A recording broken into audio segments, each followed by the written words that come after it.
I'm so excited that it is 2025. I know that 2024 was challenging for many folks. I'm ready for a clean slate. Let's start with a positive start to the new year. So, I'm going to use an acronym today because I love acronyms. If you've followed me very long, you know that's true.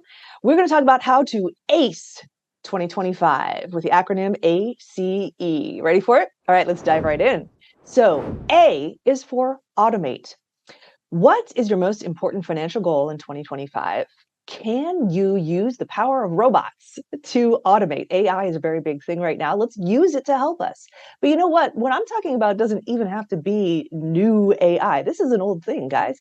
You can check out David Bach's Automatic Millionaire, which is several years old, but still a good book, on how to automate your way to success. So here's an example. Let's say you have a savings goal for 2025. You want to save up for a car, a house, some other large purchase. Maybe you want to renovate your kitchen. Let's say that you automate a certain amount of money to go into your savings account for that specific goal every month. You don't have to think about it. You don't have to remember it. You just have it happen. It also becomes more of a non-negotiable. You see the amount that is in your checking account and you say, oh, I got to make some changes. It kind of helps to motivate you and it puts it on autopilot. So automate is an awesome way to do this. I also need to mention, since it is January, we have new contribution limits to retirement accounts. So if you have put your retirement contributions on autopilot, now might be a time to revisit that and make sure that you're taking advantage of some of the new maximums. The Roth and IRA contributions are the same, guys, 7,000 if you're under 50, 8,000 if you're over age 50, but 403b, 401k contributions have increased significantly. So make sure you check that out if you've got your 401k, 403b on autopilot. All right, so that's automate. Next, let's look at number 2, C, celebrate. Did you know, I found this was an interesting statistic, 83% of people who set financial goals feel better about their finances in just 1 year. Doesn't mean that they are achieving every financial goal, but just by setting goals, and let me add, writing them down. Just by doing that, you not only feel better about your finances, you also have a better chance of actually achieving those financial goals.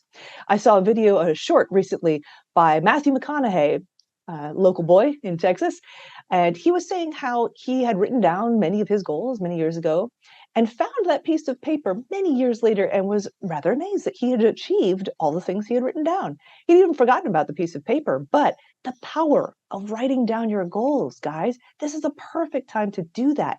Even there are only a handful, write them down and your brain starts to conspire in ways to help you to achieve those.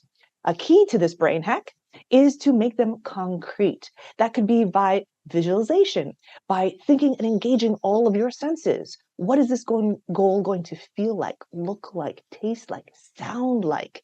Engage all those senses, and your brain really likes concrete things better than just saying, I will save $100 every month or something like that. Try to make it very concrete.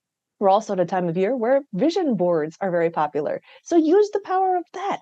Maybe get some, whether it's digital or manual, get some visions, some pictures to go along with your goals. Circling back to celebrate, to make sure that you are writing these things down, that when you look back at these later, you will have a reason to celebrate, even if it didn't necessarily feel like a great year. And the last here is evaluate. Take a moment to sit down and think about what worked in 2024 and what didn't and why. Now, I'm not saying that you get into judgment here. Just think about what worked and what didn't. A distance and a perspective can really help you to make better financial decisions. So the tool that I love best right here, you may have heard me talk about it before, is a balance sheet. Guys, balance sheet is awesome. We do ours every January 1st, and it's just a list of all of the stuff that you own, assets, subtract all the stuff you owe, liabilities. Again, not a judgment here, but just a quantifiable snapshot of where you are financially at any given point in time. That has such powerful information.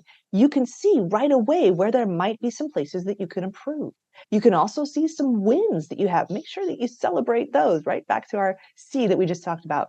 So evaluate using a balance sheet. You can download a template on our website, actually, shadowridgeinvest.com. There is a section under resources that says downloads, and you can download a balance sheet template that will help you to do this simple calculation. When you see your numbers, you are seeing the culmination of all of the small actions that you have taken all year, and whether that's leading you in the direction you want to go or whether you have an opportunity to make some changes. So there you have it. How to ace 2025. Automate, put important goals on autopilot, celebrate, write down your goals, and make sure you keep that somewhere so that you can look back on them, and evaluate. Look back on what has transpired over the past year to give you refocus on those opportunities coming up for this year.